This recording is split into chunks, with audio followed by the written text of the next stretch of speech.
There has been a nuclear accident in the Soviet Union, and the Soviets have admitted that it happened. The Soviet version is this.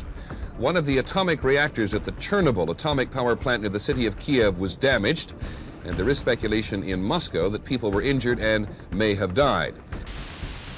If I asked you to think of critical moments from the 1980s, then the Chernobyl disaster should come immediately to mind. Not only did it impact the lives of thousands and thousands of people in its initial wake, but it continues to impact victims to this day. But what kind of impact did the Chernobyl disaster have on the Soviet Union?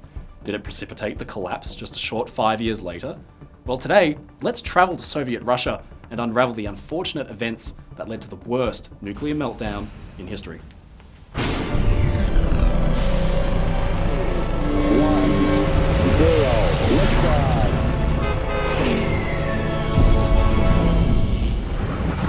The Cold War had divided the world into two halves.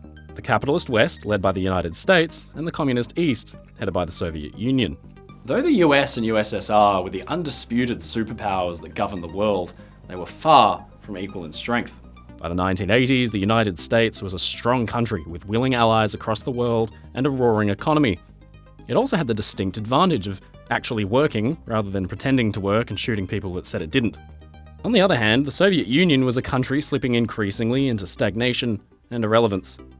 A series of bad leaders had left the country in an economic and political slump it could ill afford while engaging in a nuclear arms race. A war in Afghanistan, often thought of as the Soviet Vietnam, drained the army and popular support for the government. Unrest was increasing across the Warsaw Pact, with many subservient satellite states seeking to reclaim their self-determination and rebel against Soviet occupation. The same was occurring within the Union itself, as conquered peoples grew increasingly organised in their resistance to Soviet rule. Economically, things just weren't much better. Official growth figures for the national income had been as high as 10% annually in the 1950s, but by the 1980s, the official figure was 4%. The CIA estimates put it closer to 1%. And things needed to change. In 1985, a ray of hope appeared in the form of new General Secretary and leader of the USSR, Mikhail Gorbachev, who promised to undo the stagnation that had taken hold of the USSR through economic and political reforms. At the 1986 Party Congress, Gorbachev promised to deliver a doubling of the GDP within 15 years by overcoming negative aspects of socioeconomic development as quickly as possible, and to, quote, learn the lessons of the past to the maximum. Part of how he planned to achieve this was through the embrace of new technologies and a shift from fossil fuel to nuclear energy, all across the Soviet Union. He promised that atomic energy stations 2.5 times more powerful than previous stations would soon be coming online and replacing the older power stations entirely. The Soviet Union was going all in on nuclear power in a final attempt to reignite its economy and save the Soviet system. Chernobyl and the nearby city of Pripyat in Ukraine were in many ways the model for the new Soviet energy system. The site of Chernobyl was selected for a new nuclear power plant as early as 1966. At this time, the area was rural and underdeveloped. The city of Pripyat had not even yet been built, but it was still near enough to major railway centres and Kiev to make it the perfect location. The only issue is that the groundwater was closer to the surface than would be ideal, and that the soil was too loose to hold up the structure. These problems were considered manageable, however, and construction on the new power plant began. It was intended to be completed by 1975, but poor management in the construction meant that the first of the reactors was officially completed in the December of 1977. Bryukhanov, the plant director, wrote to a newspaper after the completion of the first reactor that 1977 will go down in the history of Soviet atomic energy as the year of the birth of an energy giant on the Pripyat. In December of 1978, Unit 2 came online. In December 1981, Unit 3 joined the grid, and by December 1983, Unit 4 came online.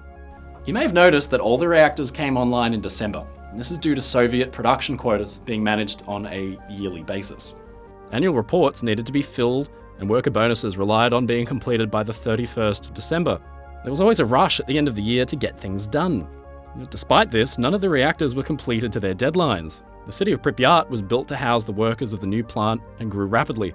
Initial estimates put the likely population of the city at 18,000. By 1986, however, the city housed over 50,000 people.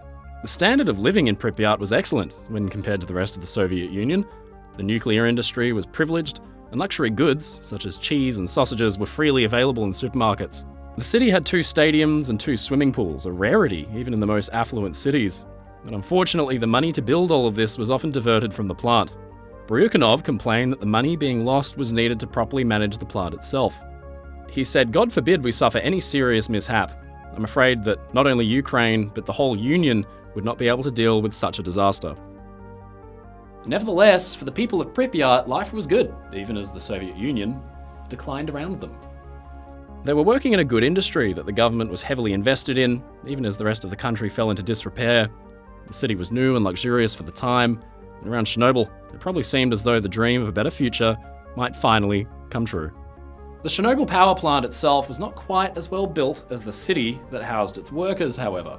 It ran on poorly designed RBMK reactors, which were high-power channel reactor types that were lacking in safety and susceptible to dangerous operating conditions.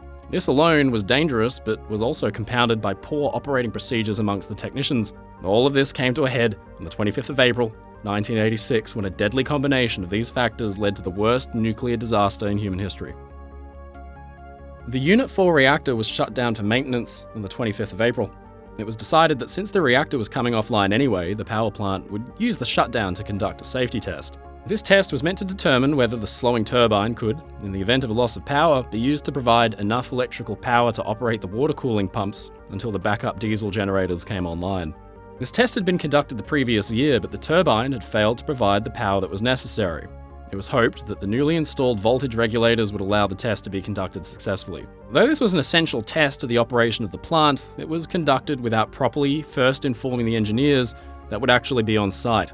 The planned test also involved shutting off the reactor's emergency cooling system, reflecting an almost total disregard for safe operation procedures in favour of a quick and easy solution.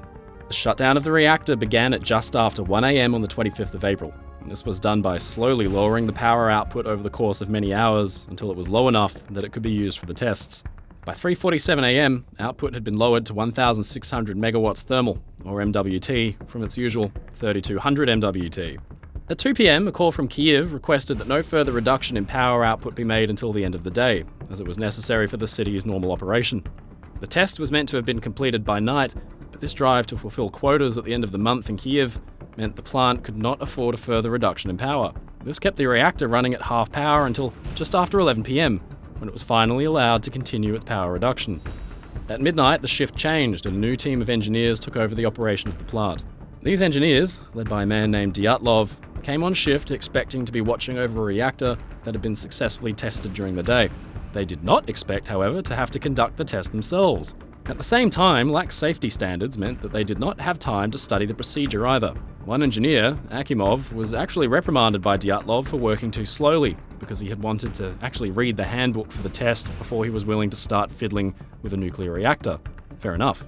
At the time of the shift change, power had been reduced to 720 MWT.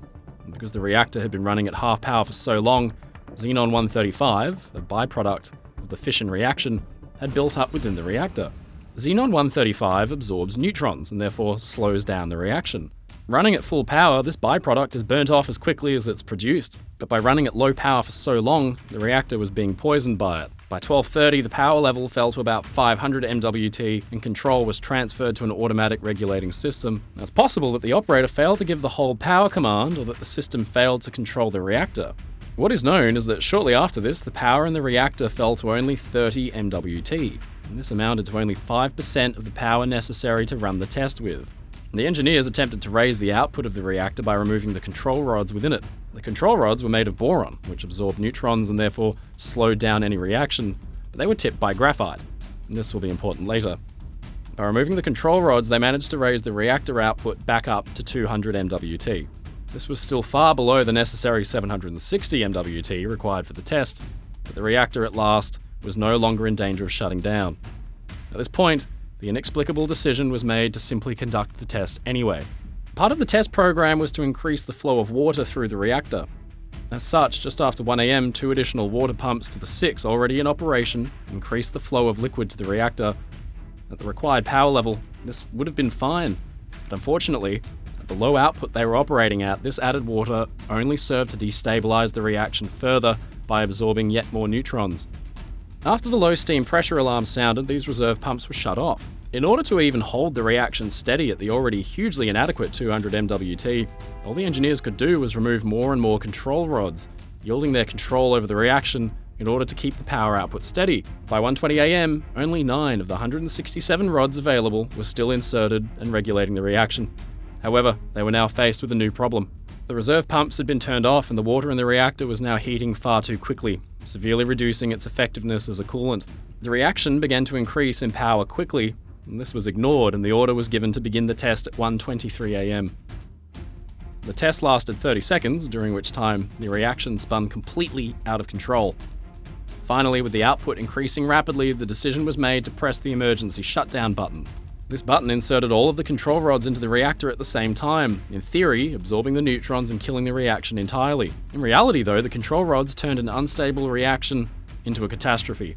Though the boron in the rods was capable of absorbing neutrons, the graphite tips were not. As soon as the rods entered the reactor, water that had been absorbing neutrons was displaced, and the temperature shot up immediately. This rapid increase in temperature cracked the cladding of the fuel rods within the reactor, blocking the control rods from inserting them any further. Within seconds, the power output jumped back up to 500 megawatts thermal, and then again to over 30,000. This was 10 times more than the reactor would normally be generating. And this massive power output instantly burnt away the xenon-135 that had been choking the reactor, and the temperature instantly increased. The fuel rods themselves melted into the reactor water, producing a massive amount of steam that had nowhere to go. There was only one possible outcome. The reactor exploded, lighting up the sky and littering radioactive debris across the plant. 17 kilometers away in the city of Pripyat, the firefighters on the night shift heard an explosion from the direction of the power plant. They rushed to the windows and saw the fireball towering over Reactor 4. Without wasting any time, the fire crews rushed to their trucks and sped to the Chernobyl plant. The engineers that had blown up the reactor, still unsure of exactly what had occurred, directed the firefighters towards the roof. The roofs of both Unit 3 and 4 were burning, and the firefighters split into 2 teams, with one team climbing the roof of Unit 4, where they saw that the roof itself had collapsed. Fearing a short circuit if they were to use water hoses on the fires and it being too difficult to attach a hose on the roof anyway, the firemen instead tried fighting the fire by beating it with their hoses and covering the fire in sand. To make matters worse, the roof was covered in bitumen that had melted from the fire. One fireman remembered that if you stepped on it, you couldn't put one foot in front of the other. It tore off your boots. He also described the roof being covered in silvery bits of debris that seemed to be catching fire at random. The firemen would simply kick these out of their way. And to deal with the intense heat, the firemen removed their helmets and outer coverings. They had never been trained to work on nuclear sites, despite being located next to a nuclear power plant. They had no way of knowing that the silvery pieces of debris they were so casually kicking aside were actually pieces of graphite and nuclear fuel blown directly out of the core of the reactor. The moment they had set foot on the roof, they were receiving a massive dose of radiation. The same thing was happening on the roof of Unit 3. Within half an hour, the first fire crews were forced to come down from the roof, complaining of sickness. They were quickly sent to the hospital while replacements arrived and continued fighting the fire. It continued to spread, however, and hoses were finally placed on the roof of Unit 4. However, in order to get enough water to the hoses, the firemen were forced to draw from the nearby cooling pond. One fireman was forced to lead a truck on foot through a radioactive debris field to the water. The debris punctured the truck's tires, and he described trying to help the truck. He said, "I took metal rods out of the wheels with my hands and kicked them out with my feet. Then, the skin peeled off my hands." Nevertheless, they managed to connect the hoses to a new water source and the fire was under control by 7 a.m. Of the firefighters that attended the fire, 6 died of acute radiation poisoning, while many, many more were hospitalized. The initial response from the Soviet government was one of total confusion. Though the plant was officially run by Moscow, it was located within the Ukrainian Soviet Socialist Republic, and this meant that although Moscow was informed of the disaster, information was slow to trickle down to people in Kiev that would have actually been managing the evacuation of the area. On the next day, the morning of the 26th, all that was known in Kiev was that there had been a fire at the power plant that was now extinguished, and that Moscow would be sending a delegation to the area. After assessing the site, it was finally concluded over 36 hours after the explosion that the area was dangerous. An evacuation of Pripyat and the surrounding areas was organised immediately, and over 50,000 people left their homes for the last time. They were not told that the evacuation would be permanent, and decades later their belongings still litter the streets. The Soviet government remained quiet on the issue internally and internationally until the 28th of April, when radiation was detected in Sweden, having drifted there from the Soviet Union. This forced the USSR to finally admit that there had actually been an accident at the power plant. Within the Soviet Union itself, an announcement was read on television. От Совета министров СССР.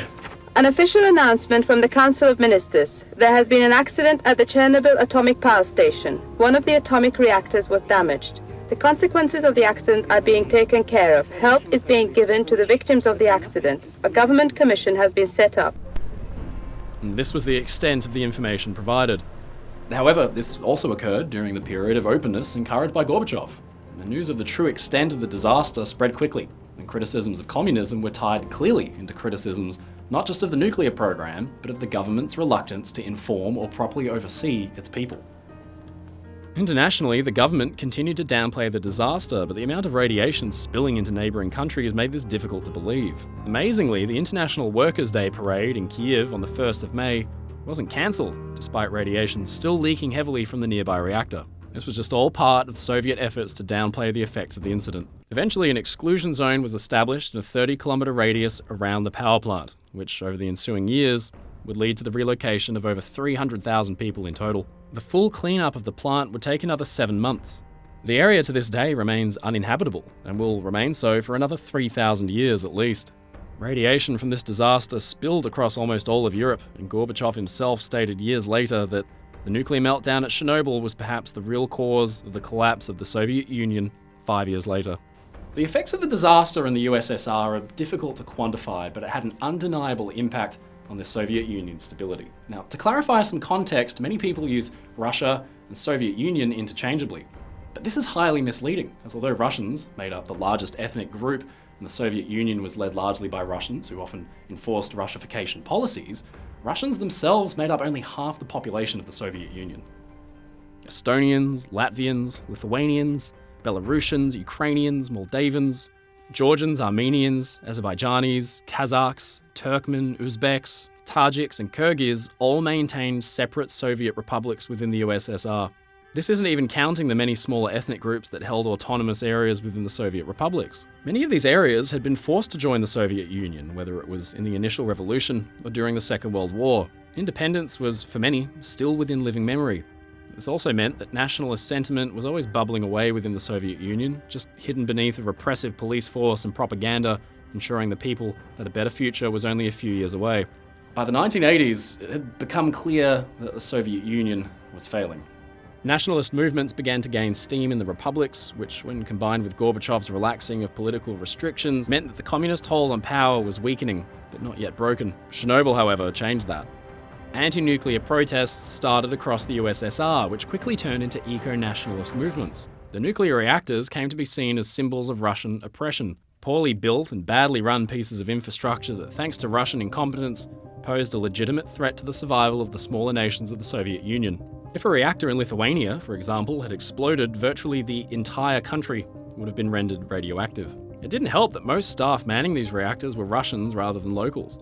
In the September of 1988, a Lithuanian nationalist group organised 20,000 people into a ring of life around the Ignalia nuclear power plant. This was intended as a protest against nuclear power, but the undercurrent was of Lithuanians reasserting their national identity through opposing the Soviet government.